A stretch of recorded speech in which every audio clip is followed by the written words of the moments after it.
Good afternoon everyone. आज मैं आपको हथियारों के बारे में बताऊंगा कि आप हथियारों से आप क्या समझते हैं, इसका क्या महत्व है, इसकी परिभाषा के बारे में आपको बताऊंगा मैं। तो सबसे पहले हम आपको हथियारों की भूमिका के बारे में बताते हैं कि भाई विश्व इतिहास की शुरुआत कहाँ से हुई। इस प्रश्न का जवाब सही मिलना बहुत ही कठिन है, परंतु यह बात सत्य है कि इतिहास को आगे बढ़ने में हथियारों की भूमिका हमेशा रहेगी। जैसे जैसे सभ्यता का विकास हुआ, ठीक उसी प्रकार वैज्ञानिक व तकनीकी हथियारों में भी विकास हुआ। और वर्तमान वैज्ञानिकी व तकनीकी प्रगति के विकास ने प्रत्येक राष्ट्र को के अनंत विनाशकारी हथियारों का निर्माण कर लिया है की वजह से, जिससे संपूर्ण मानव सभ्यता विनाश में पहुंच गई है। आज अमेरिका तथा अन्य यूरोपीय देशों के हथियारों में के पास इतने हथियार हैं, उनका इसको आगे बढ़ाने में बहुत बड़ा योगदान रहा है। तो जनरल जेम्स फुलर ने भी कहा था कि हथियारों के बारे में कि हथियार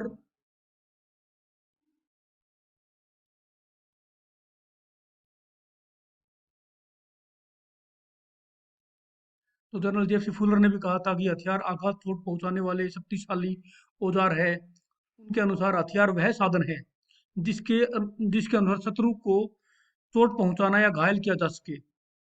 तो ये कहा जा सकता है कि जो शस्त्र होते हैं, शस्त्र वह साधन है जिससे शरीर को चोट पहुंचाने या घायल करने की पर्याप्त मात्रा है।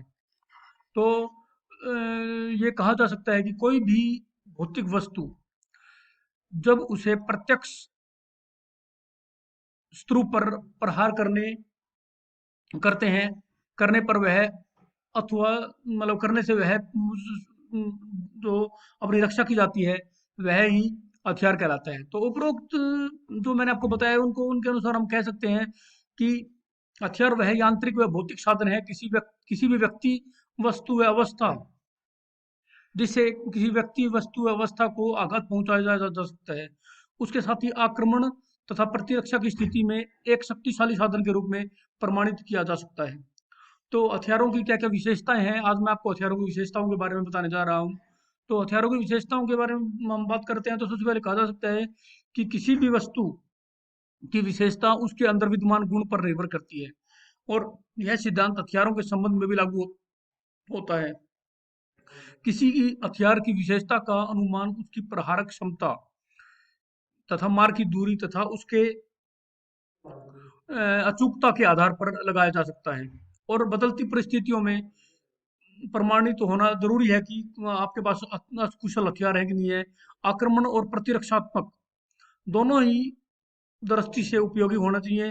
एक कुशल शस्त्र को अपनी एक ही विशेषता पर जैसे उन पर निर्भर करना पड़ता है। तो सबसे पहले मैं आपको आपके बारे में हथियारों के बारे में बात करूंगा, तो सबसे पहले मैं हथियारों के बारे में बताऊंगा कि उसकी क्या क्या विशेषताएं होनी चाहिए। तो विशेषताओं में सबसे पहले आता है मार करने की दूरी। किसी भी हथियार में मार की दूरी का होना बहुत ही जरूरी है, क्योंकि हथियार की क्षमता उतनी ही अधिक होगी, उसे उतनी ही तेजी के साथ प्रयोग में लाया जा सकता है। अतः ये कहा जा सकता है कि एक श्रेष्ठ हथियार में मार की क्षमता का अधिक होना उत्तम लक्षण माना जाता है। उसके बाद हम बात करते हैं प्रहारक क्षमता की। किसी भी हथियार में आघात तथा प्रहार करने की शक्ति का होना बहुत जरूरी है, क्योंकि जिस हथियार में प्रहारक जितनी अधिक होगा, मतलब जितनी तेजी से प्रहार करने की क्षमता होगी, उसका प्रभाव उतना ही ज्यादा बढ़ेगा और उसका प्रभाव उतना ही ज्यादा तेजी से होगा। शत्रु पर विजय पाना उतना ही आसान होगा जितना आपके पास जितने हथियारों की प्रहारक क्षमता आपके पास होगी, उतना ही शत्रु पर विजय पाना आसान होगा। तो किसी हथियार में प्रहारक शक्ति को बढ़ाने के लिए उसका वजन, उसका पैनापन, उसकी गोत, उसका लक्ष्य भेदन क्रिया तथा विनाश क्षमता आदि का विशेष ज्ञान होना जरूरी है, ताकि उसकी प्रहारक क्षमता को बनी रहे। उसके बाद हम बात करते हैं अचूकता की। किसी भी हथियार की श्रेष्ठता का अनुमान उसकी अचूकता के आधार पर लगाया जा सकता है, क्योंकि लक्ष्य की अचूकता की प्रहारक शक्ति एवं सेनानायक की क्षमता पर भी में भी वृद्धि करता है। तो ये कहा जा सकता है कि किसी भी हथियार की अचूकता होना बहुत जरूरी है। यही कारण है कि हथियारों की अचूकता बनाने के लिए दिन प्रतिदिन नई टेक्नोलॉजी, नए साइंटिस्ट वगैरह लगातार प्रयोग करते करते रहे हैं, प्रणालियों में प्रयोग किया जा रहा है। उसके बाद उसकी मोबिलिटी, वहनीयता, मतलब उसको एक स्थान से दूसरे स्थान पर ले जाने में आसानी हो हथियार, क्योंकि हमें उसको दुर्गम पहाड़ी क्षेत्रों में, दुर्गम जंगलों में ले जाना होता है, तो इस प्रकार से हथियार हों कि उनको वहन करने में या उनको वहनीयता, उनको वेबिलिटी में आसानी हो। तो हथियारों की जो मारक क्षमता की उसकी सीमित व्यवस्था होती है, वो इतनी होनी चाहिए कि हथियारों को हम एक स्थान से दूसरे स्थान पर ले जाए जा सकें। तो किसी भी हथियार की श्रेष्ठता के लिए उसके भार, उसकी क्षमता का ठीक होना अनिवार्य है, उसकी वहनीयता का होना ज़रूरी है। क्योंकि हथियार का वज़न कम होगा तो उसे आसानी से एक स्थान से दूसरे स्थान पर ले जाया जा सकता है। और उसके बाद जैसे उसका प्रयोग भी आसानी हो सकता है, वार युद्ध के दौरान भी उसका सही से प्रयोग किया जा सकता है। तो किसी हथियार का वज़न बहुत अधिक हो तो उस शत्रु के विरुद्ध दुर्गम पहाड़ी क्षेत्रों में ले जाना बहुत ही मुश्किल हो जाता है, जिससे सफलता के अवसर कम होते हैं। अतः हथियार के मार की क्षमता का निर्धारण करना बहुत ज़रूरी है, लेकिन वहनीयता होना बहुत ही ज़रूरी है उसमें।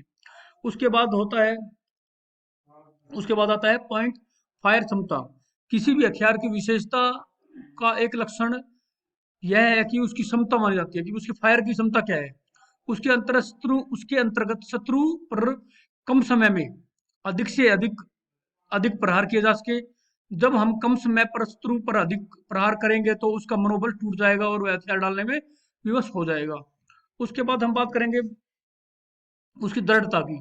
तो दृढ़ता हथियारों को श्रेष्ठ बनाने के लिए उसमें मजबूती का होना बहुत ही जरूरी है। क्योंकि युद्ध में अचानक तेजी से बदलती परिस्थितियों के अनुसार बिना चूके या बिना किसी खराबी के या बिना किसी समय को बर्बाद किए गति से कार्य करने की क्षमता बनी रहे। यदि युद्ध में परिस्थितियों के आधार पर हथियार का प्रयोग नहीं किया गया तो बहुत अधिक हानि उठानी पड़ सकती है।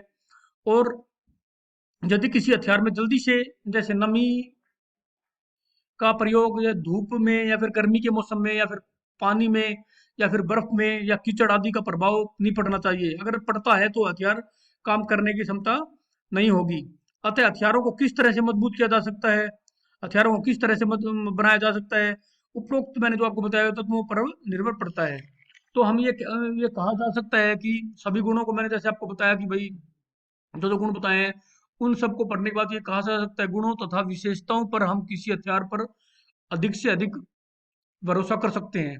हथियारों के महत्व का सर्वोत्तम और हथियारों के लिए वह सर्वोत्तम माना जाता है जो मैंने आपको बताया। यदि किसी हथियार में ये सब जो मैंने आपको बताया ये सब विशेषताएं विद्यमान न हो तो हम उस हथियार का प्रयोग कठिन परिस्थितियों में नहीं कर सकते और हमें विजय प्राप्त नहीं हो सकती। यदि उनमें हथियारों में या औजारों में इनसे भी अच्छी फैसिलिटी हो तो ज्यादा अच्छा है, नहीं तो हम कोई भी युद्ध नहीं जीत सकते। तो ये कहा जा सकता है कि हथियारों में जैसे मार, मैंने आपको बताया सबसे पहले कि मार की क्षमता, तो मार की क्षमता होना बहुत ही जरूरी है। फिर उसके बाद प्रहारक क्षमता उसकी उसके अंदर बहुत जरूरी है। फिर उसकी जो अचूकता है, मतलब वो जैसे ऐसा नहीं कि भाई हमने यहाँ से बुलेट फायर किया और वो पूरे जगह ना जाकर के रास्ते में गिर गया, या फिर उसकी जो जो उसका जो टारगेट है वो सेट नहीं हो पाया। तो हम ये कह सकते हैं कि ये तीनों गुण उसके अंदर बहुत जरूरी है। फिर उसके बाद उसकी मोबिलिटी, एक स्थान से दूसरे स्थान पर ले जाने के लिए उसकी वहनीयता बहुत ही जरूरी है। उसकी फायर क्षमता भी बहुत जरूरी है, उसकी दृढ़ता भी काफी जरूरी है। तो ये कहा जा सकता है कि कोई भी हथियार हो, किसी भी देश को चलाने के लिए उसके पास अच्छे हथियार होना जरूरी है। अगर एक देश के पास अच्छे हथियार हैं तो वह देश आगे बढ़ेगा। और इतिहास इस चीज का गवाह है कि जिस देश के पास अच्छे हथियार रहे हैं, जिस देश के पास अच्छे इक्विपमेंट्स हैं, वो देश हमेशा आगे बढ़ा है। चाहे आप उसमें अमेरिका को देख लो, चाहे उसमें आप रशिया की बात कर लो, चाहे उसमें आप ग्रेट ब्रिटेन की बात कर लो, चाहे हम अब उभरती हुई जैसे ताकतें हैं फिलहाल, एक डेवलप्ड कंट्री जैसे चाइना की बात कर लो। चाइना भारत के बाद आज़ाद होने के बाद भी आज जो है भारत से काफ़ी गुना ज़्यादा उसके पास हथियार हैं। और हथियारों के बल पर ही आज वो है सुपर पावर है। और आने वाला वो समय दूर रही जो है एकमात्र ऐसा देश होगा जिसके पास सबसे ज़्यादा हथियारों के इक्विपमेंट्स होंगे। तो जनरल जेम्स फुलर की वो बात मेरे को अब भी याद आती है कि हथियार वही साधन है जो उन्होंने जेम्स फुलर ने लिखा कि भाई, मैंने पढ़ा था कि हथियार वह साधन है जिसके अनुसार शत्रु को चोट पहुंचाना या फिर उसको घायल किया जा सकता है। ठीक है ना। तो हम कह सकते हैं कि कोई भी वस्तु या कोई भौतिक वस्तु जब उसे प्रत्यक्ष शत्रु पर प्रहार करने व शत्रु को स्वयं रक्षा करते हैं तो वो हथियार कहलाता है। संक्षिप्त में हम ये कह सकते हैं कि हथियार वह यांत्रिक या भौतिक साधन है जिसके द्वारा किसी भी व्यक्ति, वस्तु, अवस्था, व्यवस्था को आघात पहुंचाया जा सके। उसके साथ ही आक्रमण तथा प्रतिरक्षा की स्थिति में एक शक्तिशाली साधन के रूप में उसको लगाया जा सके। तो ये हथियारों की विशेषताओं के बारे में मैं मोटा मोटा आपको बताया, जैसे मतलब मार की क्षमता है, जो प्रहारक क्षमता है, जो अचूकता है, जो जो उसकी फायर क्षमता है, जो उसकी वहनीयता है, जो उसकी दृढ़ता है। इन सब बातों को ध्यान में रखते हुए हम हथियारों को एक उनकी विशेषताएं देख सकते हैं। तो किसी भी वस्तु की विशेषता उसके अंदर विद्यमान गुणों पर निर्भर होती है। जैसे मान लो हम कोई भी हथियार लेते हैं, तो उनके अंदर क्या क्या गुण है, उसकी जो मार की क्षमता है वो कितनी है, जो उसकी जो प्रहारक क्षमता है वो किस प्रकार की है, क्या वह अपने टारगेट को सेट करता है तो उस पर मारता है या फिर उससे पहले गिर जाती है। जो उसकी अचूकता है, जैसे हम बात कर रहे हैं, मान लो कोई ऐसी गन है जैसे एमएमजी एलएमजी आती है, उनके अंदर उनकी जो क्षमता होती है, ठीक है। फिर उसकी जो वहनीयता, मतलब वो ले जाने लाने में, जैसे हम हमारे यहाँ पे हर प्रकार की परिस्थितियाँ, हर प्रकार के मौसम होते हैं। जैसे उनको पहाड़ों में ले जाना, जैसे उसको बरसात के मौसम में उसका प्रयोग करना, जैसे बर्फ के मौसम में उसका प्रयोग करना, जैसे ज्यादा गर्मी में उसका प्रयोग करना, जैसे जो नमी के क्षेत्र में उसका प्रयोग करना। जैसे कई जगह हम देखते हैं कि समुद्र के रास्ते हम जाते हैं, तो उसका समुद्र के थ्रू भी हम जैसे अपने हथियारों को ले जाते हैं, तो उसकी जो वहन ये कहा जा सकता है कि उसकी जो वहनीय क्षमता है वो इस प्रकार की होनी चाहिए कि शत्रु के सामने ले जाने में या फिर सैनिकों को ले जाने में, हथियारों को ले जाने में कोई परेशानी का सामना न करना पड़े, और वो अच्छी तरह से अपने देश का नेतृत्व कर सके, अच्छे हथियारों से अपने देश का नेतृत्व कर सकें। उसके बाद जैसे कोई भी हथियार हो, उसकी जो विशेषता है उसका अनुमान उसके हथियारों से लगाया जा सकता है। और मैं बताता हूँ आपको कि बदलती परिस्थितियों में जो युद्ध के दौरान जो परिस्थितियां बदलती हैं, जैसे हम जो स्ट्रेटेजी जो लेके चलते हैं, उसके बाद जो टैक्टिस का हम युद्ध के दौरान जो प्रयोग करते हैं उसको टैक्टिस कहते हैं।